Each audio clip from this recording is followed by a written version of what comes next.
Hey, what's up guys? Hello, Footballtalk here. The time has come to present my one and only mock draft of the year.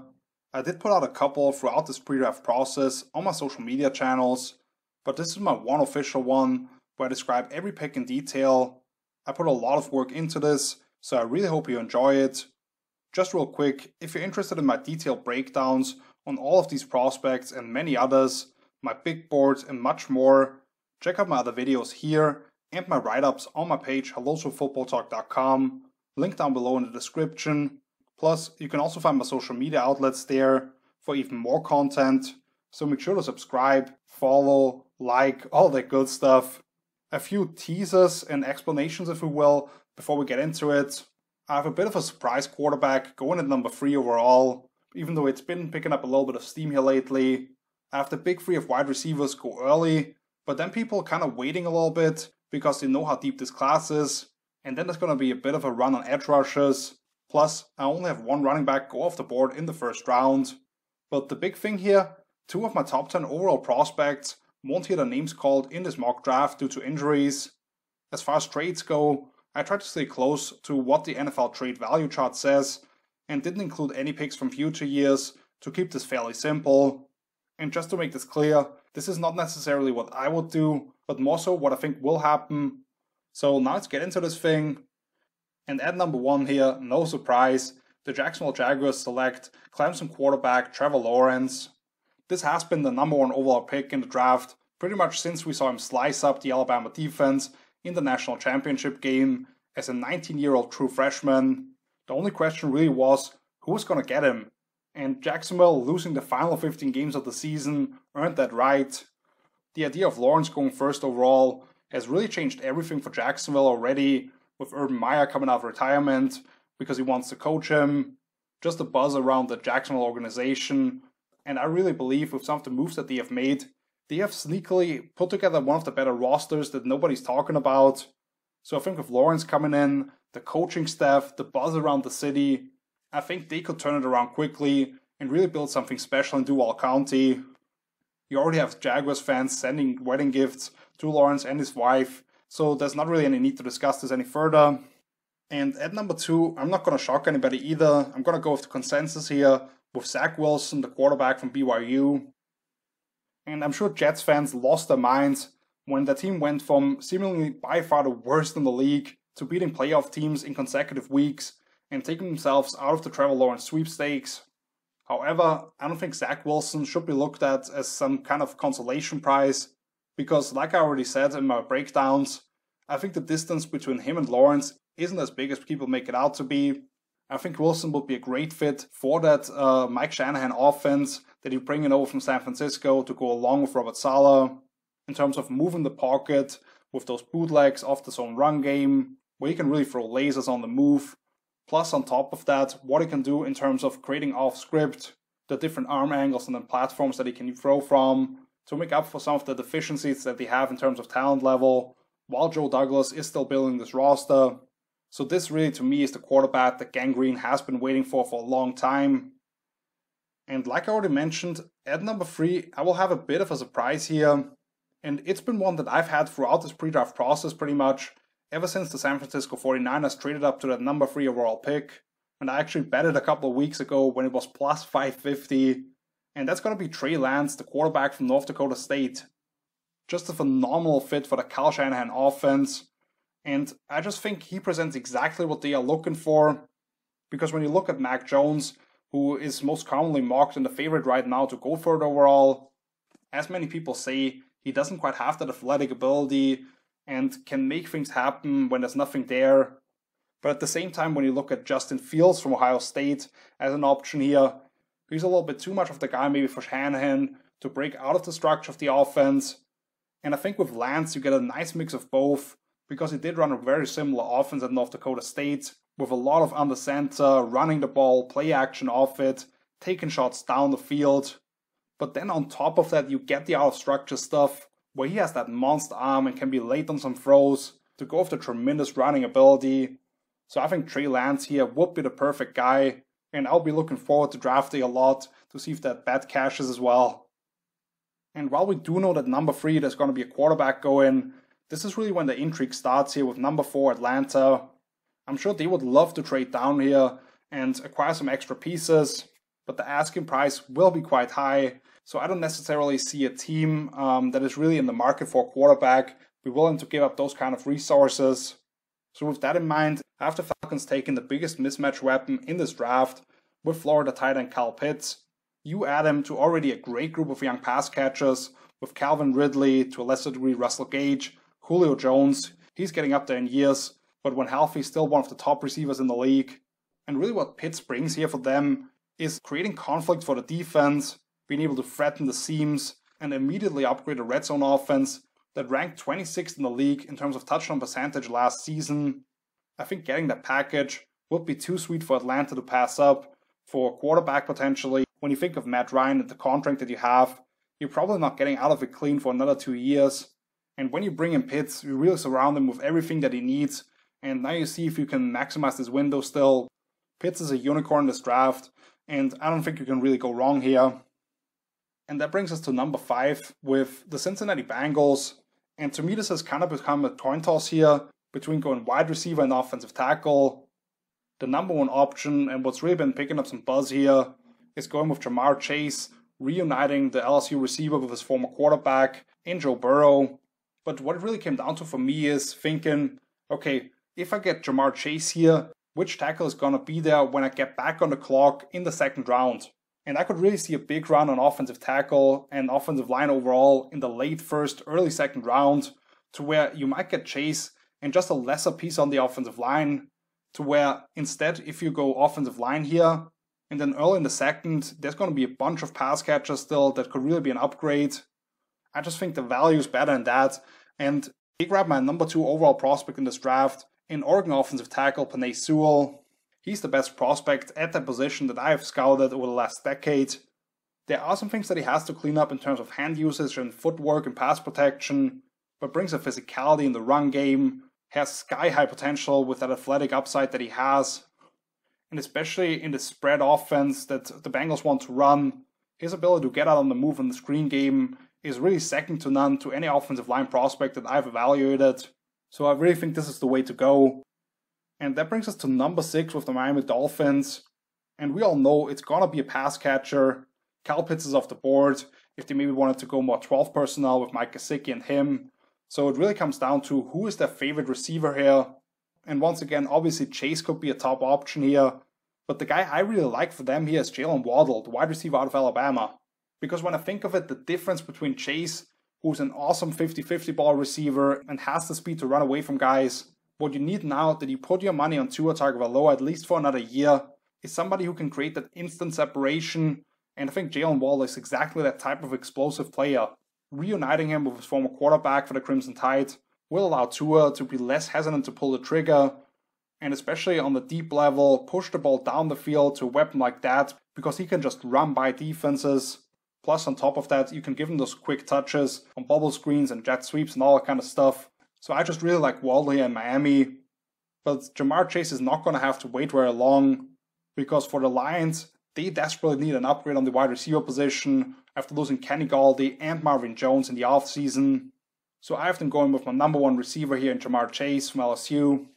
I don't know if he's going to bite in the kneecaps necessarily, but he for sure will pluck the ball off the heads of defensive backs and run away from defensive units overall when he has the ball in his hands. Detroit willingly took on that Jared Goff deal, knowing that this is not going to be a quick turnaround. And what they really need to do now is acquire talented young players. Chase is the top player left on the board and fills a major need. So unless somebody is really aggressive with trading up here and offering Detroit a lot of pieces, I think this really has to be the move for them. At number 8 now with the Carolina Panthers, I'm sure they would love for Kyle Pitts to fall here, because that would be a huge upgrade at the tight end position, but they already have a lot of talent at the wide receiver position, and they just traded for Sam Darnold, another promising young quarterback who they hope to turn around. And if they want to have any chance of doing that, they have to upgrade the offensive line, which is why I have them going with the most pro-ready lineman in this draft, in Rashawn Slater from Northwestern, the offensive tackle. He would be an instant upgrade at that left tackle spot, but if it makes more sense, he can really play either guard spot as well. And I just love if you left him at that left tackle position, him and then Taylor Moton on the right side, they could be bookends for years to come if they decide to sign Moton to a long-term deal, since he's on the franchise tag right now. So either way, you're going to get your best 5 out there. And Slater is the top offensive tackle on a lot of teams' boards apparently. He's my number 7 overall prospect, so this would definitely make sense from value and the need that they have. And with that, let's move on to a pick that most people are not going to like here. Because at number 9 with the Denver Broncos on the clock, which Justin Fields is staring them right in the face, but I think they want to give it another run with Drew Lock here, him being fully healthy, his group of pass catchers being fully healthy, not losing Cortland Sutton in the second game of the season hopefully. So if they decide to stick with Lock for another year, I think they could be looking to trade back here. And there's a team that's going to make an intriguing offer here, with the New England Patriots giving them their 2nd and 4th round picks, 46 and 122 overall, to move up 6 spots and select Justin Fields, the quarterback out of Ohio State. And like I said, most people are not going to like this, to see the Patriots get their future signal caller for the next decade plus potentially right here already again. Justin Fields often compared to a smaller Cam Newton, and with all the false narratives out there, I could really see the Ohio State quarterback drop, but Bill Belichick is not one to really buy into those. And I believe it could be a smooth transition from Cam to Fields, because he has the athletic ability to do a lot of the same stuff in that offense, where the quarterback last year was heavily involved in the run game. And we saw for Fields at Ohio State, he was most comfortable recently with a lot of 2 tight end sets and speedsters on the outside that he had at Ohio State, which is exactly what New England brought in this offseason. So if he's there at 9, it's not necessarily what the Patriots usually do, but in this scenario, I just think this is the year that they get aggressive. And closing out our top 10 here with the Dallas Cowboys, if Kyle Pitts or one of the offensive tackles fell to them, I could easily see them going that way, but they desperately need some help on the defensive side of the ball.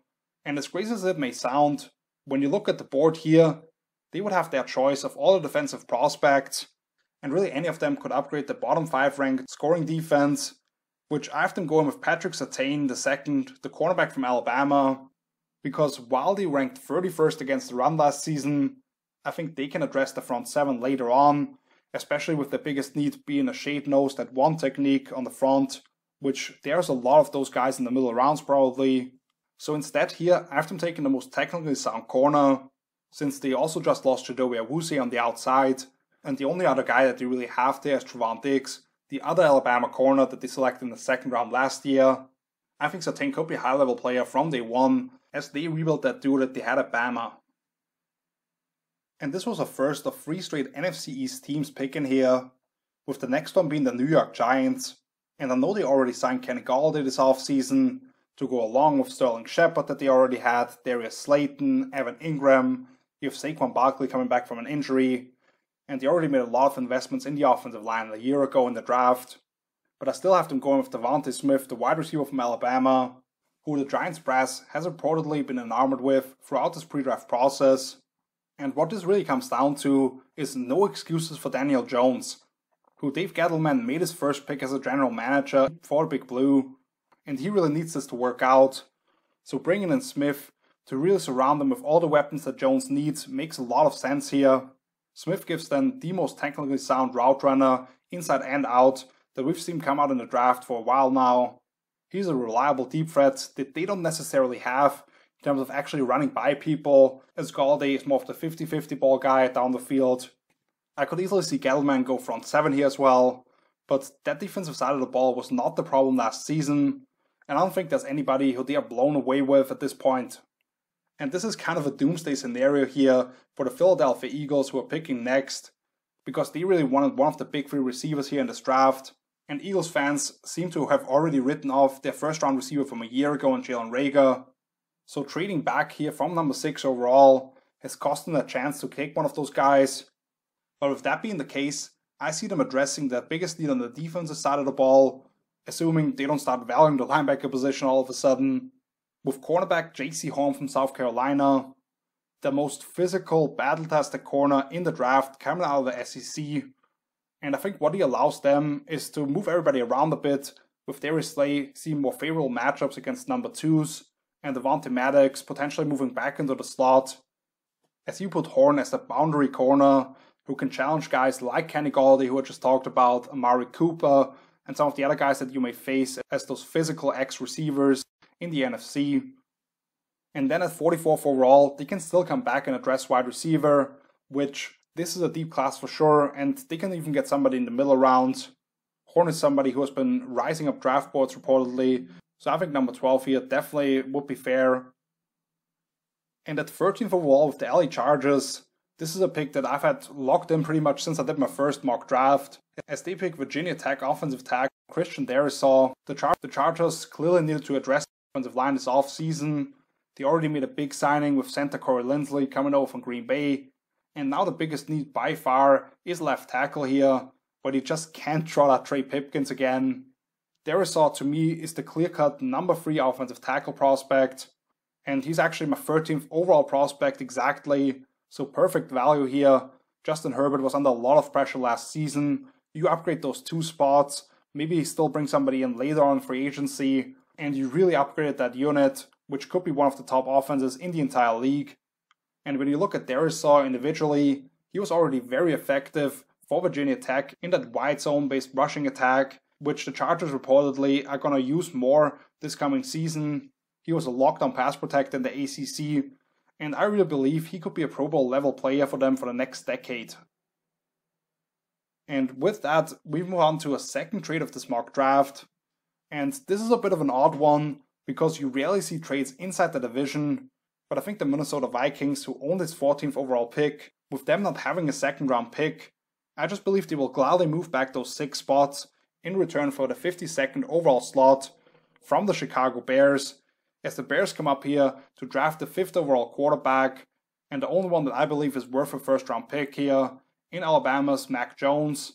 It may not be quite as exciting as Russell Wilson, but I think it's definitely more inspiring than bringing in Andy Dalton on a small veteran deal, because while Mac Jones doesn't come in with the same type of elite athleticism or arm talent, I think he's somebody who would really excel in that spread, RPO-oriented offense that Matt Nagy and Bill Lazor originally intended to run last season, but at the same time what they did later on the year with Mitch Trubisky in terms of using more of a zone run and boot-heavy approach, he can do that as well.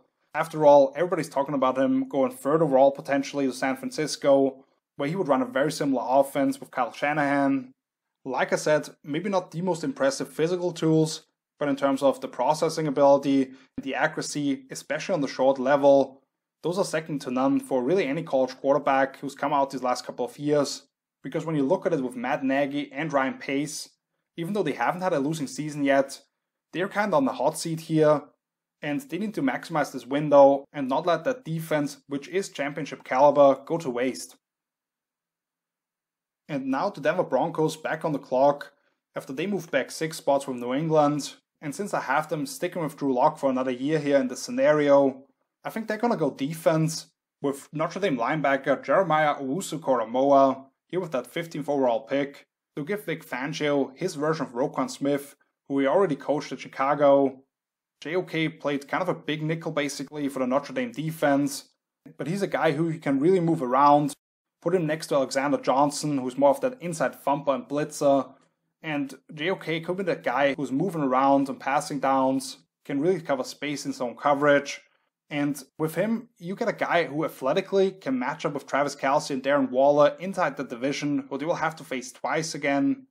So you get that rangy second level player who you can put in different spots on passing downs, whether it's in the middle and taking away the seams, or coming as a blitzer from different angles, covering tight ends, and just overall limiting big plays with his speed.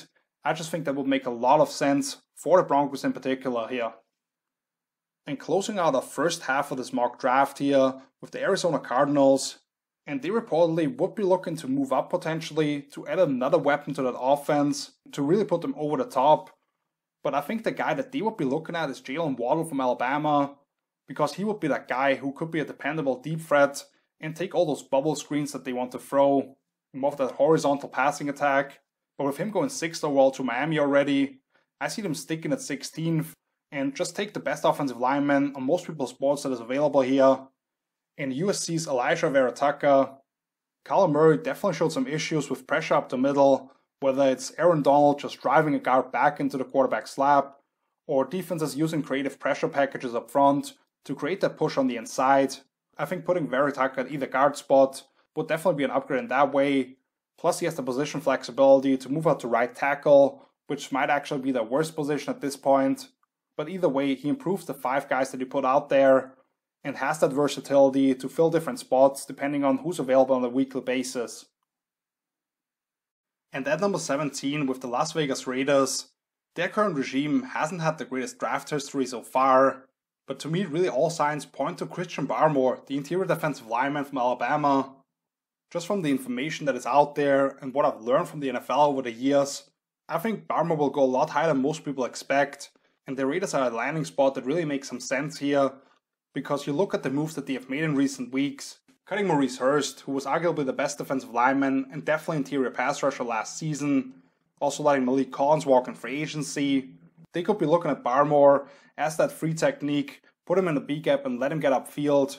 There's some inconsistencies with his pad level and motor, but if you just let him penetrate, which he wasn't really allowed to at Alabama because of all the different fronts they used and techniques that they were asked to do, I think Barmore could definitely be a problem. Mike Mayock and John Gruden really like these big brand players, and with Barmore, you can get somebody who can get in the faces of Patrick Mahomes and Justin Herbert in that division. 18th overall, now the Miami Dolphins, back with the second pick of that first round, after they already went with Jalen Waddle earlier, and I have them switching sides of the ball here, and stop the fall for Micah Parsons, the Penn State linebacker. Reportedly could be waiting longer than expected due to some of the stories around freshman hazing incidents and just character concerns overall, which I just can't speak on. But what I can tell you on the field, he could be a great fit for that defense in terms of what those New England type of schemes are looking for in big hybrid linebackers, where Parsons would be heavily involved in the blitz packages, rushing from different spots and angles, with how much cover zero that they play and the heat that they want to bring. He could be very successful in that type of role, and while I could see them moving back a few spots here, getting the Penn State linebacker as a more athletic, cheaper version of what he already had in Calvin Noy, who he recently cut, that definitely makes a lot of sense for me. And with that, move on to the playoff teams here, the first one being the Washington football team, and in this scenario I have them missing out on the quarterback market, because they probably don't want to break the bank to move into the top 10, and I don't really see them going with Mac Jones after trading up just a few spots, because they already drafted a pocket passer from a big program a couple of years ago with Dwayne Haskins. Not saying that they're nearly the same type of players, but just the type of they are, and not necessarily being an upgrade from day one or Ryan Fitzpatrick that way. The defense is already loaded in Washington, so for me it really came down to, do you want to add another weapon on the outside to what they already have with Terry McLaurin and now Curtis Samuel being brought in via free agency? Or do they address the offensive line, which is the way that I have them going here, with Tevin Jenkins, the offensive tackle from Oklahoma State. One of the meanest, nastiest blockers that you will find out there. And he did play right tackle primarily at Oklahoma State, but has some experience on the blind side. And I think what you do with him, you put him at left tackle for a year, see if that works out. And then if it doesn't quite work that way, you can easily move him back to his more natural position next year, when there's no dead cap left on the Morgan Moses deal, and maybe you can identify somebody who can fill the left tackle spot. So either way, he will definitely improve that offensive line day one, and he would just be the kind of brand player for Washington in terms of playing physical defense and running the ball. I would really like him to go there. And that brings us to a next team who was involved in the deal earlier, who already moved back 6 spots here with the Minnesota Vikings, and this might have backfired a little bit on them here, because 2 great offensive linemen, Elijah Veritaka and Tevin Jenkins, are off the board now, which that is definitely a position of need for them. And while Mike Zimmer and company usually like to bring in this mid-round project at defensive end, with the uncertainty about Danielle Hunter in terms of the back injury and just his willingness to stay in Minnesota, plus the sack leader from a year ago being stuck at just 3.5, they might be wise to address the position earlier on, which is why I have them going with Kwity Paye here, the edge rusher from Michigan. May not be the most instant impact pass rusher necessarily, but has those freakish athletic traits that the Vikings really covet, and he would be an excellent edge setter in the run game to not allow all those zone run oriented offenses in the NFC North to widen the B gap against him. Plus, they can move him inside on some passing downs, which they really like to do with the defensive ends. So to get a second rounder here and get Paye at 20th overall, that would definitely make Vikings fans happy, I believe. And with that, we move on to our next trade already, which after Indianapolis Colts, moving back 6 spots here with a team that just picked up some extra resources, and now here gives up a compensatory 3rd round pick, 104th overall, and the 4th rounder that they just acquired in a trade with the Kansas City Chiefs, as they give away Orlando Brown, the offensive tackle. And that's the Baltimore Ravens coming up 6 spots to select their top wide receiver on the board, and Rashad Bateman from Minnesota. I know they ultimately did sign Sammy Watkins after missing out on guys like Kenny Galladay and Allen Robinson never hitting the market. Plus, the Ravens brass was adamant about having already a good group of young pass catchers, but I believe they really need that alpha on the outside. And Rashad Bateman, he's a silky smooth route runner with very unique releases off the line of scrimmage, can win at the catch point and make things happen after catching the ball, especially going over the deep middle, as well as catching slant routes. I think he would be a perfect fit for Baltimore's RPO-happy attack, where they can also move him into the slot, which he already has plenty of experience at with the Gophers, and he could really be that number 1 target, depending on where you put him, to help out Lamar Jackson, who just doesn't have that guy, that alpha who really wants the ball. And at 22 overall, we move on to the Tennessee Titans, who now with Rashad Bateman off the board as a potential replacement for Corey Davis in that same type of role, I see them going defense here, where they could definitely use some help. Edge rusher could absolutely be the target here, because they ranked 30th last season with only 19 sacks over the whole year. But this is kind of a sneaky deep class here, and they already invested a lot in Bud Dupree this offseason to pair up with Harold Landry, and instead take the top corner on most people's boards out there at this point, which is Greg Newsome II from Northwestern. Since they already lost Adoree Jackson and Malcolm Butler this offseason, that is really a position of need for them. And with Newsome, you get somebody with plenty of experience in off-zone coverage, which they like to use different variations of it, with all the different pressure packages that they send at the opposing offenses. Plus, he brings a lot of upside as a pressman corner if they really want to bring the heat.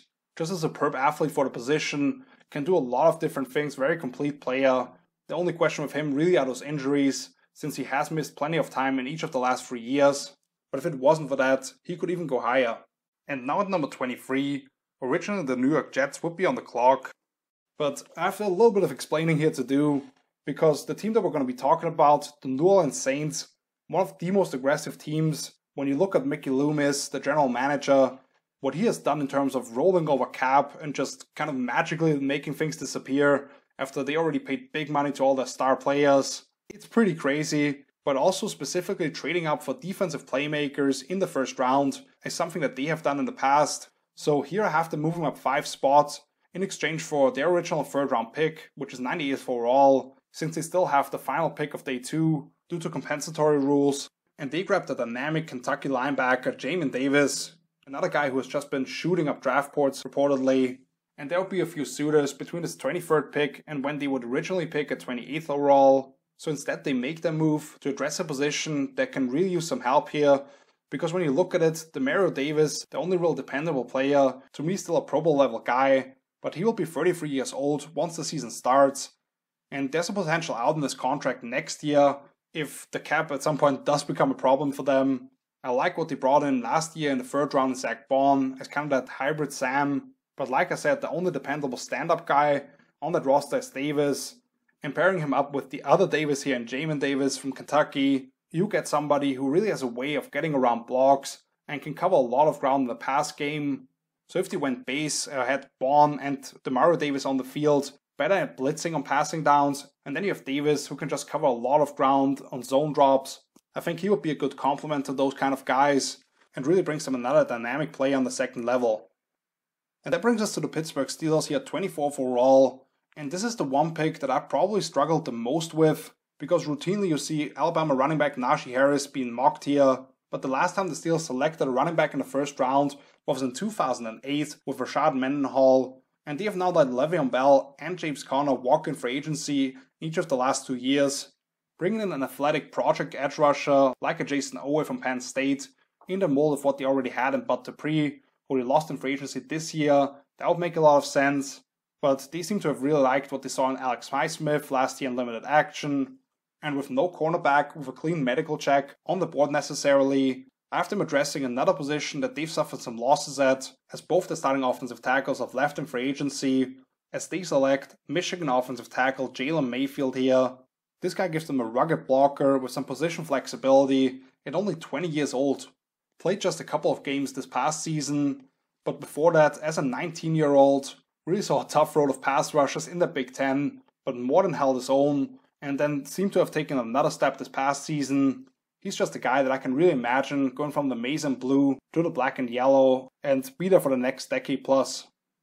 Now let's move on to the Jacksonville Jaguars with their second pick, as they started the draft with Trevor Lawrence going first overall, and they switched sides of the ball here with another one of my favorite fits in Trevon Merrick, the safety from TCU.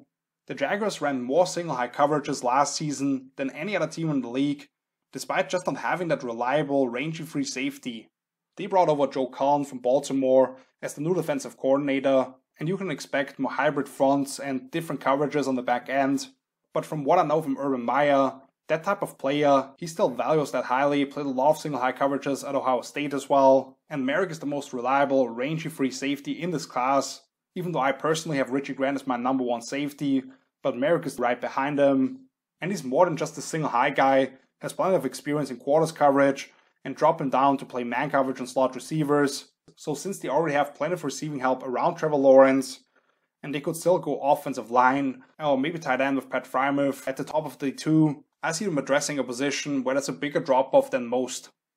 Another connection that I already made in late February, I believe, when I discussed some of my favorite prospect team fits, was the Cleveland Browns at 26 overall here, selecting Savin Collins, the linebacker from Tulsa, just weighing at 270 pounds at the medical checks in Indianapolis. So a lot of teams maybe look at him as a potential hybrid outside backer who can rush off the edge. And while I do believe he has to shed a few pounds again to be able to play a stand-up role, I really believe that he presents for the Browns what they need to beat the Baltimore Ravens in order to win the AFC North. Because when you look at the role that Collins had at Tulsa in terms of controlling the A-gaps, and then when there's nothing coming that way, getting out to the edge and chasing things down, that is exactly what they need to defend that Baltimore option run game, where he's responsible for the dive action, and then when Lamar Jackson keeps the ball around the edge, has that speed to chase him down as well potentially. He can be utilized as a blitzer, and if you want to go to more two high safety shells, like they did use a lot last season at the end, he can gain a lot of depth as the guy in the middle of a Tampa 2 defense. So I really think he makes a lot of sense for them, for the teams that they need to beat in that division. And speaking of the Ravens, like we already discussed, they moved up to 21 overall to select Rashad Bateman, and the Colts now take their spot at 27th overall, where when I looked at the Colts, to me it really came down to the edges on the offensive or defensive side of the ball. That Indy defense became one of the better ones in the entire league, but they could still use another true threat of the edge as that number one guy in the passing game. But when you look at the investments that they have made these last few years, between the 2018 and 19 drafts, using 3 second-round picks on Kemoko Toure, Tyquan Lewis, and Ben Banogu, and those guys all still being on the roster, hopefully one or two of them really sticking out this coming year. I think actually the bigger need, and where they really need to find a replacement at left tackle for the recently retired Anthony Costanzo, they can address that need by bringing in Samuel Cosme, the offensive tackle from Texas. Super athletic player, just put up some ridiculous testing number at his pro day at Texas. There are some balance issues due to the footwork that he still needs to clean up a little bit, but he was already very effective in that regard at Texas. Has somewhat of a mean streak in the run game as well, which I like. I could easily see them going with Liam Eichenberg from Notre Dame here to pair him up with another member of the Fighting Irish in left guard Quentin Nelson. But I think Cosme presents more upside here, and that's going to be my pick for them. And now we get to another team that just moved down. They did so with the New Orleans Saints moving up to 23 overall, as the Jets moved back 5 spots, and they still had the guy that they were probably targeting there. We all know the Jets want to bring somebody in to be a dynamic threat at the running back position, because Tevin Coleman, who they just signed recently, is a good scheme fit, but he's always been a number 2, and we just haven't seen him stay healthy for a few years now. So instead, they select Clemson running back Travis Etienne, just the perfect fit for that outside zone-oriented offense that Michael LaFleur is bringing over from San Francisco to go along with Robert Saleh. Etienne can be a weapon in the screen game, and he's just a game breaker with that explosiveness and long speed that they just don't really have on that offense. So with no major threat between 23 and 28, they have no problem moving down, acquiring a 3rd round pick in the process, and still getting a guy who can really take off some pressure from Zach Wilson, who they selected 2nd overall, as they can rely a little bit more on the run game and have somebody who can actually rip off big gains that way. At 29th overall with the Green Bay Packers, and speaking of replacements and needs to some degree, I think they really created one of the bigger holes in free agency as they decided to not pay center Corey Linsley.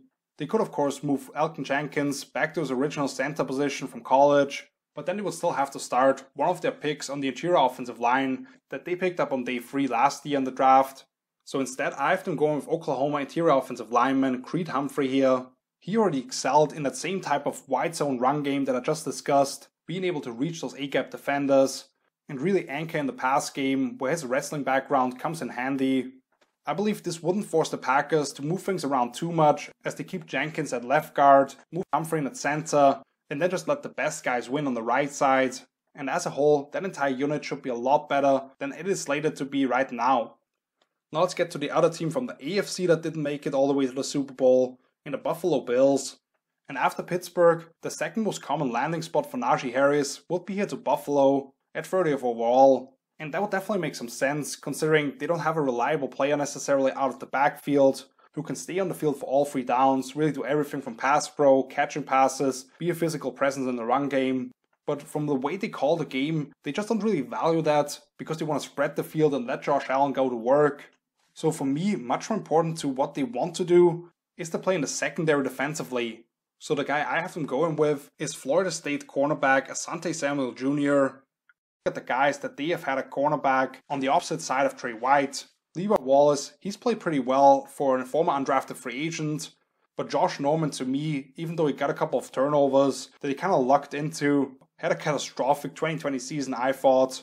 And they really need that legitimate number 2 guy across from White. With Samuel, I think you get a pretty much perfect fit for that system because of that ability to change directions and drive on the ball either in zone coverage or off man, which is really what they want to do.